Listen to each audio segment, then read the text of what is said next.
I'm standing up and I'm telling you I am Warhol. I am the #1 most impact. I guess I should introduce you guys. To my left, I got KB, aka Juice. Juice. Do you just want to tell the people a little bit about yourself? Yeah. Not officially a Melbourneian because I've been here 4 years, but originally from Botswana. Won't tell you my age because I can't let you know my next move in any way. And yeah, aspiring scientist. So, you know, if you guys love your science and stuff, I really hope wish you guys good luck. You never know what you'll find. So I encourage everyone who's looking for something, keep looking. You never know what you'll find, and don't be shy about sharing. Unless it's going to get you arrested by the G-Men or the FBI and you'll end up mysteriously dead. But Who's the G-Men? like they're like guys who will probably come after you if you see a UFO or some shit. I don't know. The Men in Black. The Men in Black, basically, minus the fucking mind blank fucking taser, whatever thing. they Yeah, had. yeah. But yeah, Word. yeah. But yeah, just shout out to everyone. Word. And the next on my left, we've got Jared, aka Mandrill Man, in the building. You want to tell the people a bit about yourself? The Mandrill Man's a joke. It's just a joke. So you really the Journeyman still? It's all a joke. Okay. No, my name's Jared. It's all bullshit. It's so bad. Yeah, I'm Jared. Cool. Jared's, being humble, but he's one of my favorite rappers in Melbourne. He's got a really dope, southern style, southern influence style, I should say. We all three of us rap, and KB makes beats too. So we're all musicians in some form, with it being more of like a hobby and a passion on our side, I reckon. You guess you'd call it that? Yeah, definitely. Yeah. Yeah. Well, I love rapping and freestyling. You know, it's mainly because it brings the good vibes. Doesn't matter who you are. You don't even have to be a rapper to freestyle. That's the cool thing about freestyling. You got a big circle of people. Whoever jumps in, if you got something to say, you just drop in and say it. Introduce yourself, whatever you got to say. Just bring the vibe, and, you know, even if you mess up a few times, you can still contribute something, and it's not useless. So, yeah. But, we definitely putting out a few tracks, and hopefully shortly after this we might actually work on something, so we'll try and keep you guys posted if we do drop or make anything or cook up something in the studio after this. Just expect something dark, something very meta, maybe. I don't know, it's a Thursday. So Thursday, maybe something with some lightning, 1 coulomb of force. That's enough force to move like a 1-ton car or something electrically. So KB's one of my favorite, he's got the best one-liner dude in the city. He's the king of one-liners. Yeah. King of liners. I hope so. I hope so. Maybe I can get paid for it one day. Yeah. Wait, tell me about how you started rapping. You're from Botswana, right? So how did that happen? Basically, started for me very early, and I think the main inspiration was, honestly, it's gonna sound a little bit corny now that I think about it, but it used to sound so cool when I think about it, when I thought about it back in the day, was 8 Miles, probably like when I was in the 6th grade, Word. I think. Yeah, word. So when it came out, I think that makes 8 Miles seem cool. Yeah, actually, but the thing is, there was a little bit of influence from people older than us who I'd just heard of. Yeah. But mainly 8 Mile was the thing that got people, I started seeing people freestyling and noticing more active, not battles, but just freestyle sessions going on, but around the schoolyard or whatever, and a few attempts at recording here and there for the kids who are smart enough to, figure out how to use Fruity Loops and all that. But, yeah, I was part of those and just was rapping. I tried, first time I actually officially recorded something was I was probably in the 6th grade, and it was pretty dark stuff, man, because one of my main influences was Eminem at the time. So that's what my flow was. That's the beat I like, so that's what I tried to rap to. And it wasn't actually bad. I mean, I only got 3 lines in before I started really messing it up. But yeah, but I rap on and off. these days I'm more active with recording. I'm trying to put a collection of songs together, you know, hopefully, and just release it, just to put something out there. I do believe it's healthy to express yourself if you choose to do so musically, visually, artistically, whatever it is. I do believe artistic expression is important. So I've just been doing that actively. I always take little breaks here and there. So I do draw it a little bit. I'm into, you know, graffiti art. Graffiti and urban art. So, yeah, I'd say, yeah, pretty much, I'd say 6th grade. How old was I? Like, what, 12? Nice. Yeah. So, and you're mostly freestyling, just like in groups? yeah, when you first freestyling in groups, started? that was the big thing. And we had cliques, and you know, that's the big thing. Like, when you first start freestyling, there's always, like, fucking cliques. Like, it's always you and your homies, and you guys are your own little rap group. Like, you guys are your own Migos, or your own little Mob Deep. Except you have, like, 6 guys or whatever, you know. And you're 9 years old. Yeah, and you're 9 years old. And you're talking about things you probably shouldn't be talking about. Right. Yeah. But, yeah, it was pretty good times. 12 years old, rapping, freestyles, one written thing. Still remember. Actually, I actually still remember a line I had in high school that I used. I think it was for like a talent show. No, it wasn't for a talent show. It was just for a. It wasn't necessarily a talent show. It was just a what do you call it? It was just like an exhibition of like talent, school talent and stuff. Yeah, soiree. I can kick it for you if you want. Yeah, dude. Yeah. Hold up. You need a beat or? No. No, it's all good. I'll kick it on. Actually, no, you know, drop a beat. We might as well go all the way. Just something that. Wait, huh? Yeah. I'm an MC, slipping scripts through these swift lips that sip splits. Yes, cause I am a menace, causing a racket like tennis every day. Let me illustrate how MCs get shot like tequila straight. Well, now watch how you get shaken like a Chibuku Shack. Microsoft MCs about to get hacked. Yeah, I'm the mic without the I. I'm repping J Mecca, and I know I kick it too fly. Yeah, that was it. But that's all I can remember for that. Yeah. So I can't remember. I was listening to a lot of commercial stuff back then. I remember Snoop Dogg's Vato song was big. That's one thing I was listening to, and some guy called Yak Skywalker, Yak Balls, something like that. Vato, what era was that song? Yeah. That was like early 2000s. Like Yeah. 2003, 4, 5, kind of? Yeah, I think so. And that was like that was like Drop It Like It's When you were in Hot. Botswana, you were This hearing is that. why I'm hot. Like, you know, Snoop's Drop It Like It's Hot. Yeah. That was good music. I don't know. Maybe it was because I was just young and like hearing something different and something like that's actually good. But yeah, So in Good Botswana, times. were you rapping in English? Or? yeah, in English. Yeah. But these days I'm actually becoming more comfortable. I found it becoming more comfortable rapping in Setswana, not in freestyles, because I'm not actually fluent in my mother tongue enough to freestyle. I have to really plan what I'm saying before I say it. So it takes me a second to, you know, construct sentences. But no, only in English. I only have a freestyle in English. I've only rapped in English so far. But one of the most recent track I did, I haven't put it out anyway yet. But I did put a little bit of Zulu in there. I don't speak Zulu, but I really? do know a little bit of Zulu. Yeah. Because my mom speaks Zulu, so I've picked up words that subconsciously hearing her talk, and like I never know what they mean. I have to ask her what they mean. So, you know, a few lyrics here and there. Yeah, Who's your mum talking to in Zulu?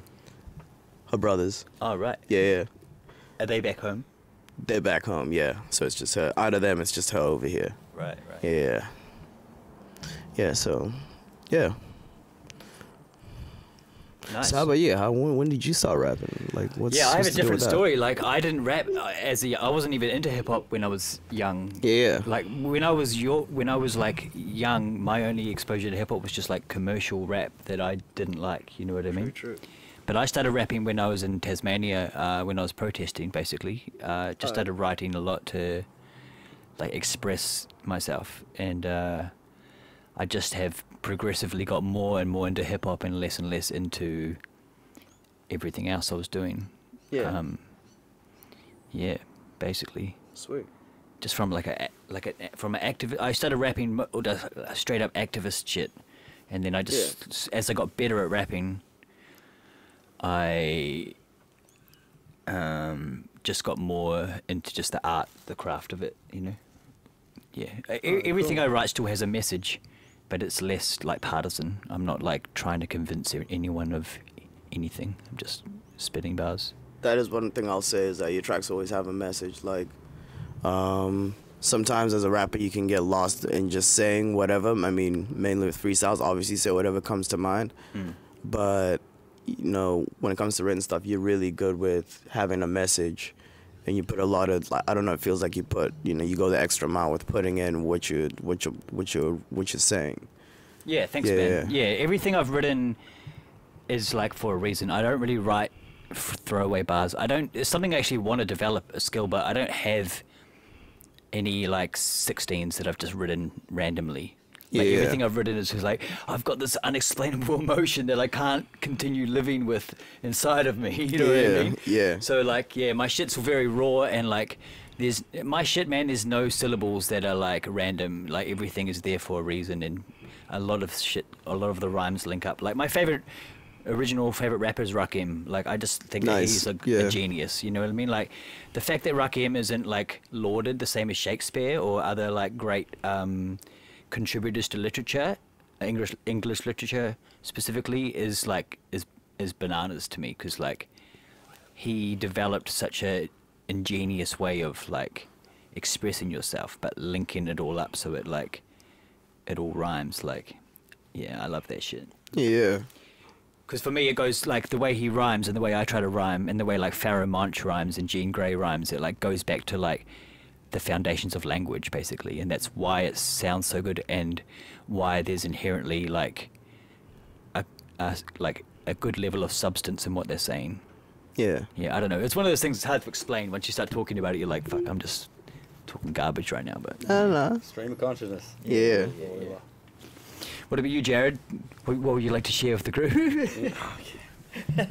This is Hip Hop Anonymous.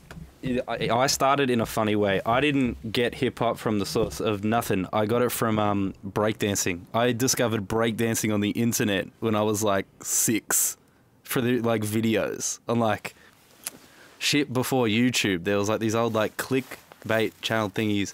There was this guy. His name was B-Boy Jr. Motherfuckers in the scene would know.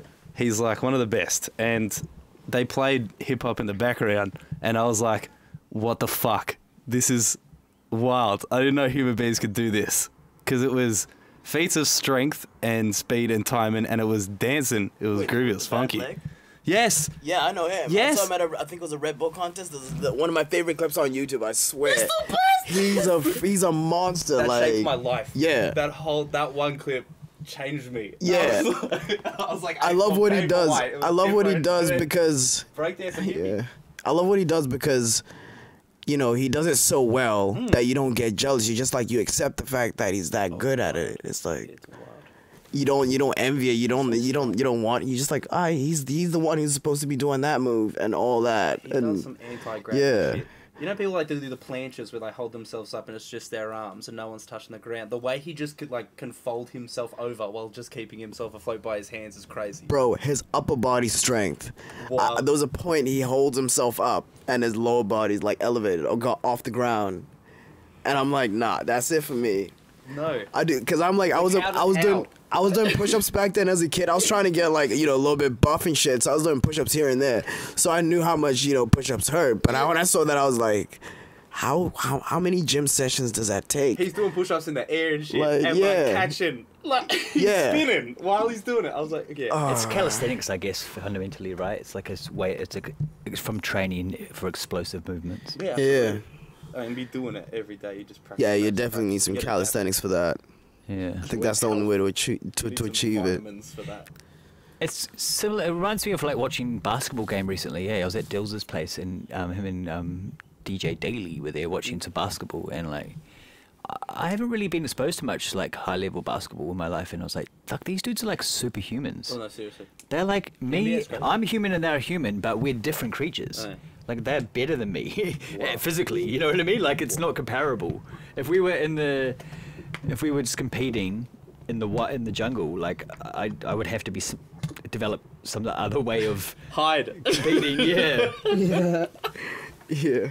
I mean, yeah, I guess in life there's always going to be like necessity for different roles, people taking different roles or whatever. But like, yeah, it's just amazing, right? What some people are capable of, to the point where also, yeah, it doesn't make you jealous because you're like, that's outside my realm. No, it's awe-inspiring. All it does is inspire you to do what your thing is. You know what I mean? Absolutely.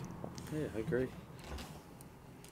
And it's probably the best way to just view it and see it, because yeah, you don't want to be stuck in a place where you envy it, because you never get there. Chances are you don't have that envy is not enough to motivate you to actually achieve that anyway, so it's not worth it. Right. I mean, I get envy for rappers because I feel like I can compete with rappers. You know what I mean? I'm like, oh, that guy's getting the amount of attention. I think I could probably achieve. Like, that sort of envy that's like inspiring, you know what I mean? Like, if I work hard, that guy's obviously worked harder than me, but if I work that hard, then I can reach that level of... Yeah, you can like that's the nice thing. Rap is, you know, it's a little bit more realistic if you're trying to aspire to someone's level. But like, unless it's rappers like Twister's speed is like, I don't know. Superhuman. There's like another thing. It's like a skill set of rap that I'm not really interested in so much. You know what I mean? It's The like, chopping. yeah, it's just like chopping. I respect the skill set, but Yeah. like I'm not trying. You know, it doesn't make me feel. I'm not trying to like not your outdo him pocket. at that. Yeah. I'm not trying to be Pocket rap, the new Tech 9 or some No, shit. no. No one can beat Tech. I like it, but But I mean, what would you say the ultimate rapper would be? Someone who's mastered all forms, all forms of delivery of rap, like speed, slow, offbeat, on beat, like everything. You know, rappers. Melo- Can do it all. try to pass the try to pass the mic. Oh, when sorry. you're talking. Yeah. Sorry. Yeah. Well, I think of a guy who can freestyle, who can write, and who can do multiple forms. Yeah. That's why Kendrick. It's like Kendrick or Black Thought. Yeah. That's Black Thought. the only two rappers that are any good. Maybe Pharoah Monch. Pharoah Monch. Big on Pharoah Monch. Yeah.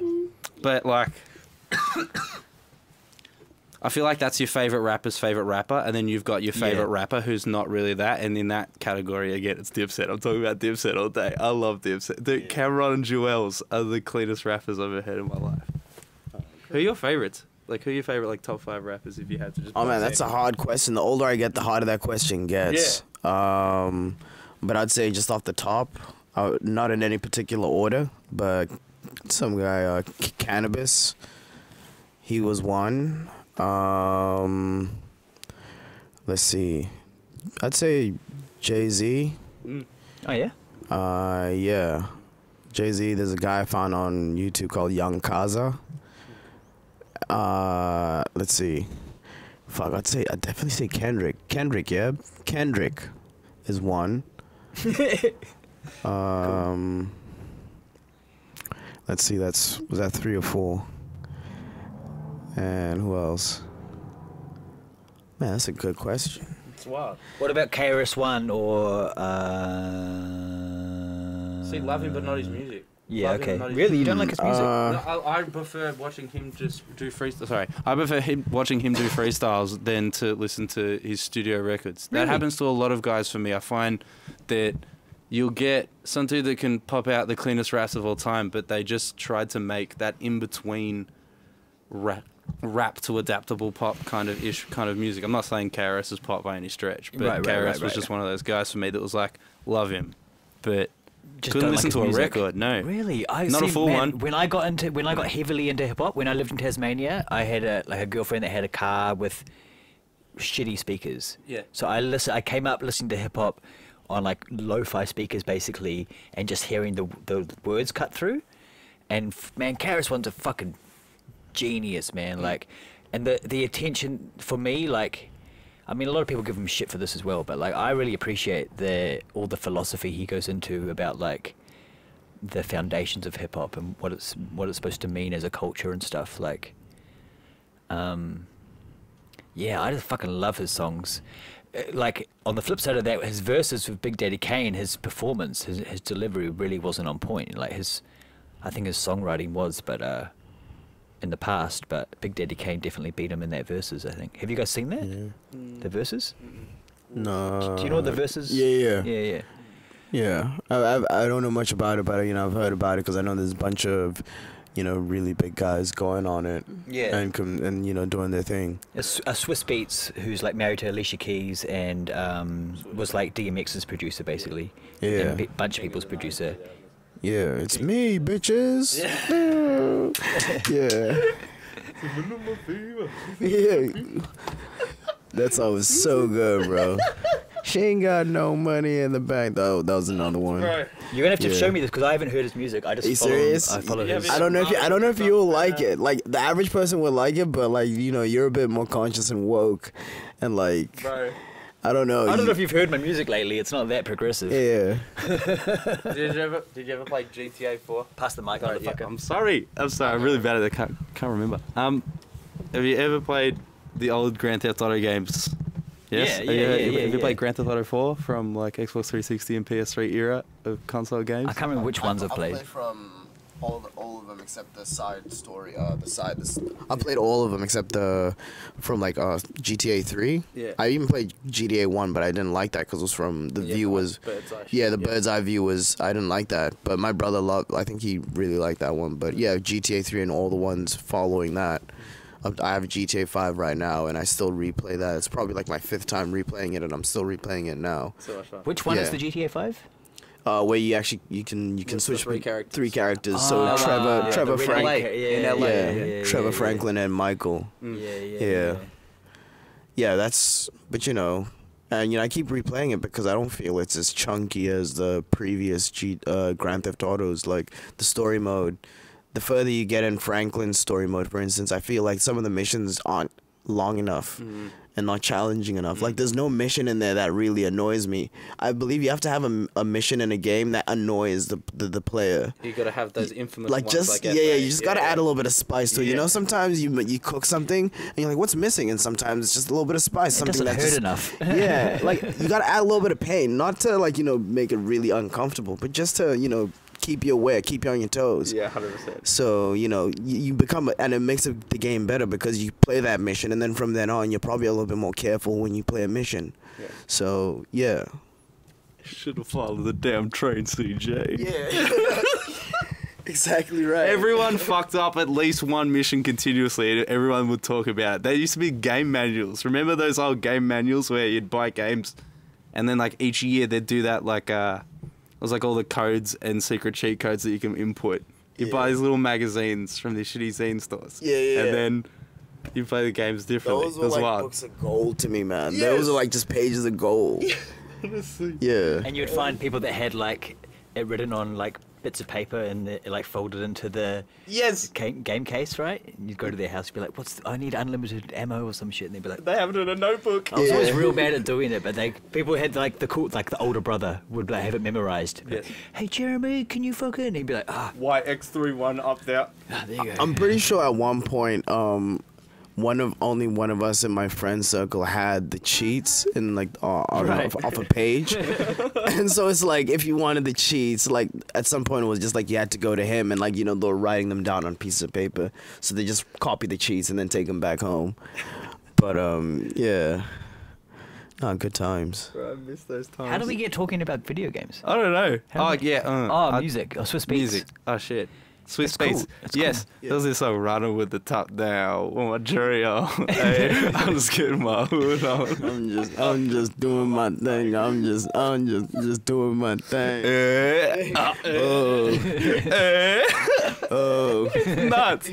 I remember listening to shit like that, and I was like 8 when that game came out. I was like 8 or 9. You're right. Like, I'm just doing my thing. Man, your personality hasn't developed since then. No, seriously. But it's a perfect, Not at all. keep Legit, it. I'm like stuck in kid mode. I'm a man child. I'm an absolute man Same, child. bro. Have you met me? Yeah. It's hilarious. Yeah. That's hilarious, dude. I just got the vision. Yes, of you, yes. like, oh man. Literally bounce like DJ Premier curated a playlist for that game, and that's how I was like introduced to DJ Premier. Oh, So like dang. I That's YouTubed legit. everything. I YouTubed like everything I could, because like that was the stations that I would hit, because I'd be like, that's the shit. So I was looking them up, and I just found out rappers through looking that shit up. So when I was like 11, 12, 13 and hit puberty and started having feelings, I wrote poetry at first, Yeah. And I was like, that affects my masculinity. Everyone So I thinks I'm started gay writing now. raps instead.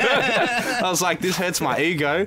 So I need to find something that can sort of blend it in the middle. And then I found rapping kind of easy because I used to also write poetry. I ended up getting in metal bands.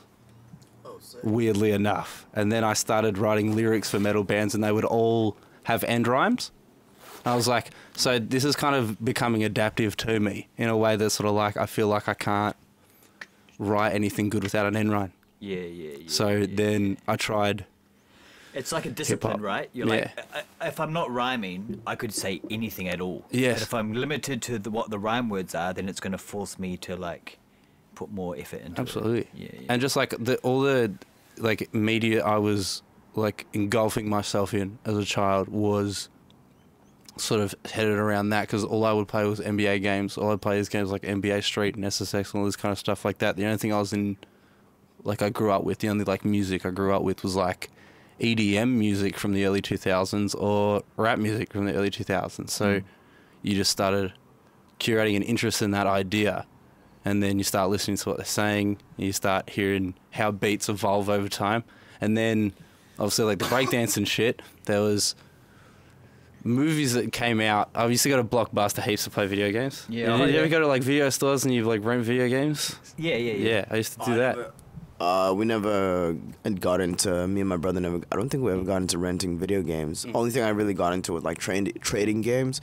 So I know at one point, first year I went attended uni. I pretty much, at some point, I was trading games every time I finished them. And I finished games, I finished them in like under a week.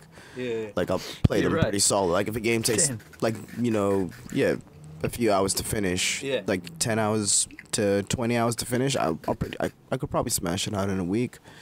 Like especially if it's good. Yeah. I mean, there's only, and I was at that time I was getting games, just gambling on what I was getting. I wasn't really paying attention to the new releases that were coming out that interested me. So I was just getting games on like what was on the shelf. Yeah. And that actually worked out pretty well. Except with one game that I got, and I can't remember. I think it was called Dark Void. Like it looked alright. When I first started playing it, it was okay. But within 5 minutes of trying to play it, I was just like, nah, I can't play. For some reason, I was just like, I can't play it. And I'm actually curious now because I want to go back and play it and see if it's as bad as I felt it was. Because it just put me off completely. Nice. So yeah. No, but yeah, those days were good. But so yeah, only one time that didn't work out, but everything was well. But I had some good games. Were Deus Ex Human Revolution. Yeah. Like the original or the first one? Or the second one? No, I'm not sure. I'm out of all of them. Console? It was on PS3. Yeah. I think it was the first one on PS3. Okay, Yeah, because I know there was one back in the day, and I think it was early 2000s. But I think that was for just PC, or maybe it was PlayStation or something, or maybe something else, another platform or console. But yeah. I remember growing up, I got a PS2 once, and it came with, like, they had those, what do they call them? Like launch titles. Like the launch title games, like the games that they'd come out when it released. There'd be a certain number of them. Do you know what I'm talking about? Yeah. Like they had these two games that had this weird, like, it was this game where it was like hoverboards. Airblade. I got that. I found that. Man, that game was, because I played the demo. Because listen, I got the demo on PlayStation, right? Yes. And demo discs. If you never had the chance of getting a lot of games when you first got a PlayStation, you lived off demo discs. Yes. And you pretty much replay it until you get like really sick of it. And even every once in a while, you might play it. But I mean, after you build up your game collection, you pretty much forget about it. But I was playing it, and I had a demo of Airblade, and I was looking for that game everywhere. And because I was in Botswana and looking in Botswana, and the only chances I got to look were in Botswana and South Africa, I had a limited options, so I never found it. But I actually found it when I got here. I think it was even at a second-hand store or something, but it was really cheap. It was literally like $13, but I was so stoked, and I played that game. I wish I still had it, because that's one of the games I would have given to you, because it's out of that same collection. But Oh man, that was a good game. That's a but good game. yeah, I was so happy that I got it. I might just buy that again just Dude, for. it's like too good for its Yeah. own good. It's like one of the best games What on game the are you talking console. about? You've lost me. It's this. It's called Airblade. It's like a hoverboard tricks game that has a plot. Right. It's weird. It's surreal as shit, but it's really cool. So imagine like, do you know Tony Hawk's Pro Skater or Tony Hawk's Underground? Yeah. So imagine that, but you're playing like a story mode. So you're moving through levels, doing tricks, and you're basically just. That's cool. Yeah, like a 'Cause story mode. That's what I need in a Yeah, game. yeah. I've been I playing. think you'd like it. It's, yeah. it's pretty just cruisy. It's easy going. Yeah. Like it's just easy playing. If you want to just sit down and play something, but you don't really know what to play, that's one that's really good. But there was another one that's actually good, called Wipeout Fusion. I think I played Wipeout. Yeah, that was really good. You use like these futuristic. I think they were like hovercrafts or something, but they They're move like really cars, yeah, but hovercrafts, Yeah, right? but they move really fast. Well, And that's when you the turn idea. a corner, you slam into the wall. Yeah. Yeah, I played that on a Yeah. demo. I remember that game was like It's crazy seeing where our youth have intersected. Yeah. seriously. Yeah. The might gamer's just say- corner. This is the game. It might just yeah. sound like we're talking about games, but really this is like intersections of culture between like New Zealand, Africa, and fucking Australia. Yeah. Oh yeah, do it, man. I'm gonna fix this mic. Well, that's a good thing because that actually shows games brings people together. Oh, they do. Yeah. Dude, remember co-op? Fuck multiplayer. Co-op was good. Go pee, bro. Go pee. You know, once upon a time it was multiplayer tag. And that was pretty much the hype of gaming when there was no technology and shit. That was pretty much it. You mean real life? Yeah, in real life. Yeah. Dude, yeah. I mean, I used to just after school, me and my brother would go to our family friend's place and play like cops and robbers or go home, stay home. Like, Yeah. we were just running around outdoors a lot. You know what I Yeah. mean? Like, I honestly didn't have the attention span for games when I was young. Like, I'm 35 now and I've just got into playing. I got a PlayStation 3 and I've been playing. What's it called? Fucking Metal Gear Solid. Metal Gear Solid. Yeah, Yeah. Phantom Pain, and I fucking love it, man. Kind of what you're saying about the other game, just because of the story, you know. Yeah. Like I like to feel like I'm in kind of engaged in like a narrative or something. Yeah, well, stories like that are really good because they're engaging because you're focusing on something. You're not just doing tricks and learning how to do tricks and getting really good at doing combos and stuff. Certain button combos. There's a lot of thought that goes into it, and story games tend to have puzzles. Well, these days at least, they tend to have puzzles. Well, since PS2, I guess, they tend to have puzzles in them that are really good. I mean, you'd have to do them a lot to really see a benefit mentally, I think. But, you do them once or twice in a game, and, they're really cool. They're really beneficial, and they show you how smart you are, like things that you wouldn't get the chance to try and figure out. Like, I remember there was a game or series of games called Onimusha. Oh yeah. Yeah, and it was like this guy, the samurai basically, and he was basically fighting demons. Sanosuke, I think his name was. And the game was good. It wasn't really combat heavy. Like it wasn't a game that focused a lot on the combat. I think, well, that at least in my opinion, I don't feel it focused a lot on that. Right. But yeah, it had some really intense puzzles in there. I remember. I mean, I used to smash games pretty easily. Like, the only games I struggled with were like RPGs and stuff like that. Final Fantasies that required time to play, like really big maps and slow battle systems. But yeah, but that was a really good game. And actually, now that I look back on it, I'm like, yeah, I'm a lot smarter than I give myself credit for, because like those puzzles are pretty hard. I don't think the average person, like not just anyone picking up a controller can figure that shit out. Right. Like, there's probably some people out there who got sick of the game at that point. You mean and, as a kid? The Yeah, fact as you a could kid. figure it out as a Yeah, kid. yeah. Like for me, yeah. that's a positive thing. Like, For yeah. real, for real. So, Journeyman, Jared, Mandrelman, who are your favorite rappers? I'm interested. Top 5. I can only ever do current top 5s because my shit changes so Everything's often. objective. Yeah, Right? Oh, but, subjective, objective, subjective, I mean, subjective. Okay. I feel like I'm always going to be that motherfucker that puts MF Doom and Elsewhere Shirt 1 and 2 just as like staples because they're like comfort music for me. Like I go back to That's them crazy. all the time. It's crazy. Same I- with me. Yeah, just albums worth of those two. So Damn. Jay-Z's cover music. yeah. Yeah. It's you have that one album, or that one like one or two albums or two artists or whatever that you can always go back to. Those are my two. But then 3 and 4 is literally again Cameron and Joel Santana, and then 5th is probably I listen to a lot of Daylight. You do? Yeah, I love Daylight. Cool. I think you're my only other friend that listens to Daylight. I used to just watch his live streams, but now listening to his raps, I don't know. That motherfucker just has a level of transcendent intelligence that I cannot even fathom. What a wild dude. Yeah, man. So insanely talented. And just like conscious, incredibly introspective, but also he can like encapsulate a moment in time. He's pretty wild. He's an artist. Like a true pioneer artistry for this generation. What a Yeah. guy. Yeah, for real, man. Like Picasso, lyrical Picasso or some shit. He fucking is so good. Yeah, oh man, you're just making me think of all these Daylight moments. No, seriously, just run the clips, run the highlight reel. Yeah, I know, right? There's this battle, I can't remember what battle it is, but there's like when there's like, he's just done a punchline and there's like a gap and you can just hear someone on stage go, he's so smart. You know, it's just like, and someone's just impulsively just like, not saying to anybody, just saying it out loud like, oh, my brain hurts, you know, like, yeah, man. Oh, was it you I was watching that battle with the other day and he's like, Sea King? After he does that him massive and ass- Husk King or whatever. That Lost battle. King, yeah. Lost King, yeah. Oh my King god, Los, that's it. King Los, yeah, that's it. Yeah, Fuck, we're both that battle's dyslexic. wild. No, but like that, like you can give him your all, and he can dismantle it.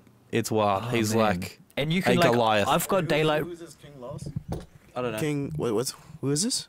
King Battle rap Lost. guy. They're a guy. I he's, don't know battle rap god. he's not really a battler, but he's a guy that Daylight worked with a bunch. Oh. And then they kind of fell out. And then they, like 5 years later, they actually battled as kind of friends. Oh, okay. But like, So it was a friendly battle. you want to use the bowl? Not so good. It was, yeah, it was friendly, but it was high level as well. Yeah. And King Loss is good. Yeah. But Daylight, like he did good rounds, like great rounds even potentially. But then Daylight is just like incomparable. Like it's not Yeah. a fight.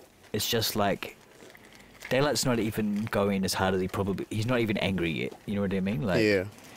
But here's the thing, like Daylight's battled so much. He battled in Australia. He would battle anywhere for $500 was his thing. And he's just got so much experience. That's what makes me want to just start battling when I get back to New Zealand. Like, I know Yeah. I'm not going to be the best to start out with, but I just need experience. Well, you probably get better with practice as well. I mean, you might pick up something. You never know. Maybe something someone says inspires you to, know what's develop a new style or a new approach to, providing a rebuttal or some shit. You never know.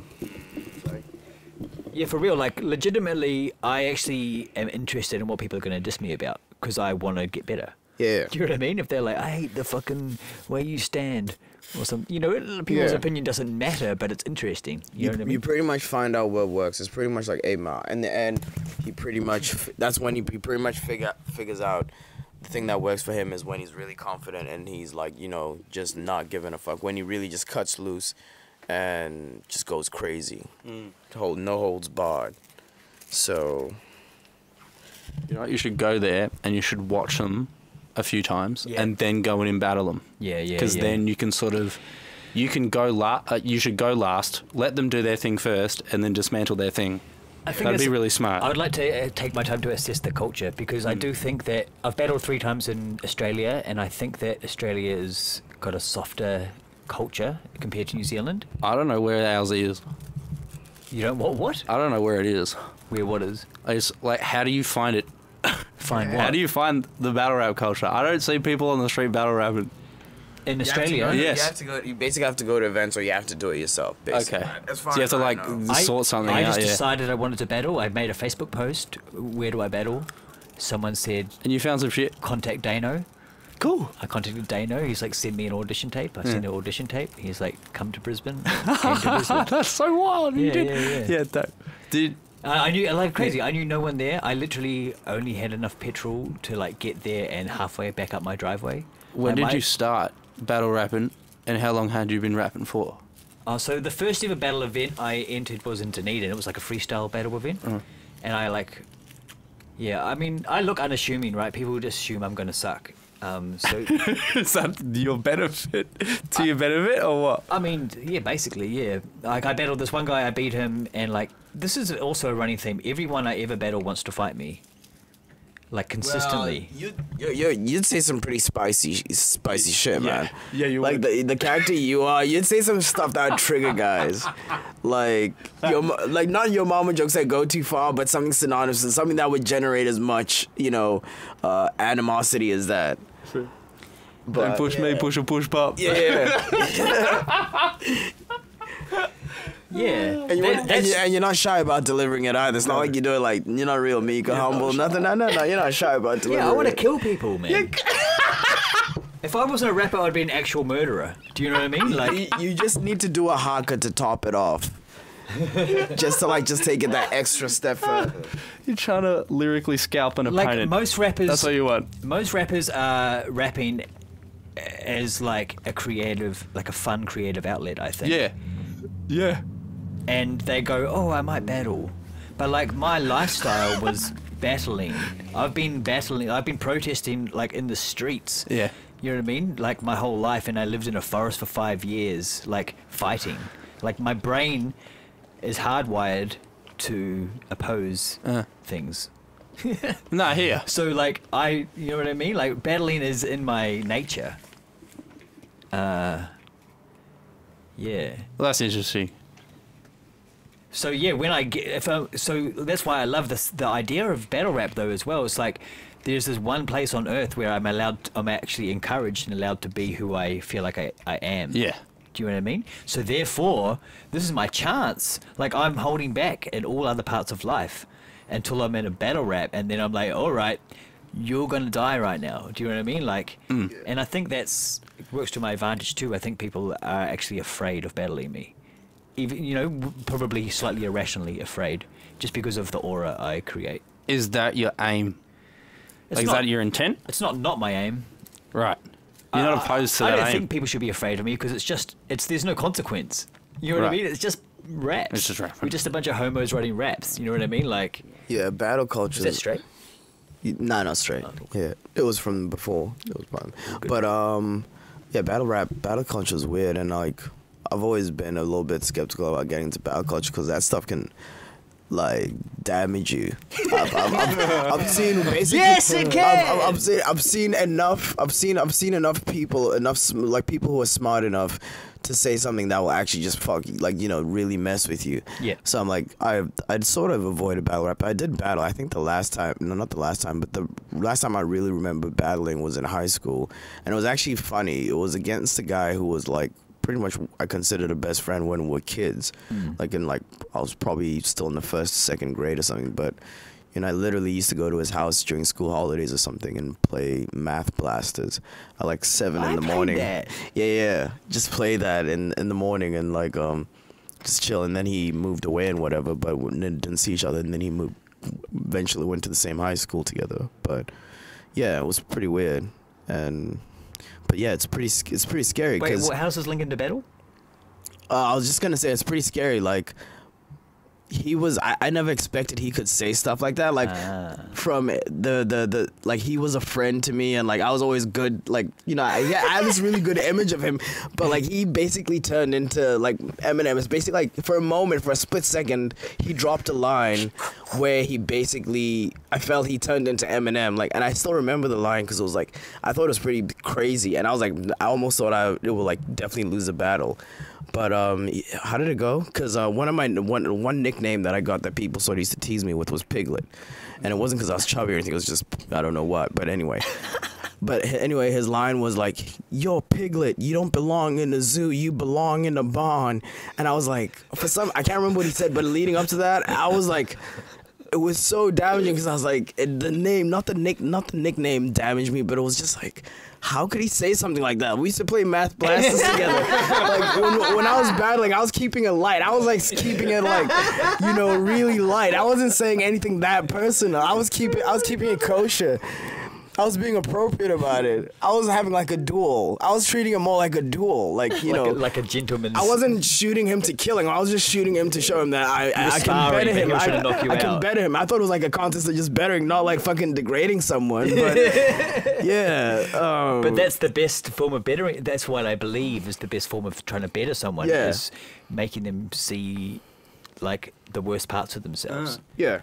And at the end of the day, it's just someone's opinion. Well, so it's basically get them irrelevant. used to the worst parts. Like get them used to thinking about the worst parts of themselves, and they'll overcome it. Basically, like if they want to, you know? they can change how they feel about it if they choose to, or work on that, or go. Actually, that's you might be right. I might.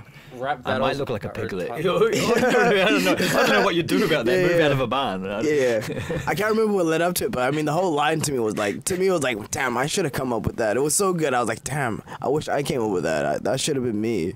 But yeah. The best line I think anyone had on me so far is Dyer. He made some reference to me being Harry Potter, but he did it in a pretty clever way where he made, I can't remember the actual line, but he was like, you're less likely to like end up stabbing someone and more likely to say the Harry Potter spell, but I can't remember how it goes, but yeah, people liked that. Oh shit! Because at the time I had round glasses like you too. Oh really? Yeah. Nice. I probably do look like Daniel Radcliffe a little bit. Yeah. Not anyone sort of would with round glasses. Even me. Just put a wig on me. Yeah, exactly. Just put an age scar on my forehead. But yeah, anyway, I think that I've been starting to follow some. I've followed Auckland battle rap scene for ages. Yeah. Since before I really. Since probably just when I started rapping. But I'm moving to Wellington and I've just started following a Wellington group, so I don't know if there's much going on, but Auckland just did an event called ISO bars. So basically, you know, everyone getting off all their isolation bars from COVID. And I haven't watched those battles yet, but I will soon. But yeah, I like the idea of going to a couple of events and like, but that's kind of pussy too, because like when I've battled in Australia 3 times where I knew no one, you know, and I battled Sammy Damage where like he had like a crew called Southern Cross Mafia. It's like 15 fucking overexcited fucking children.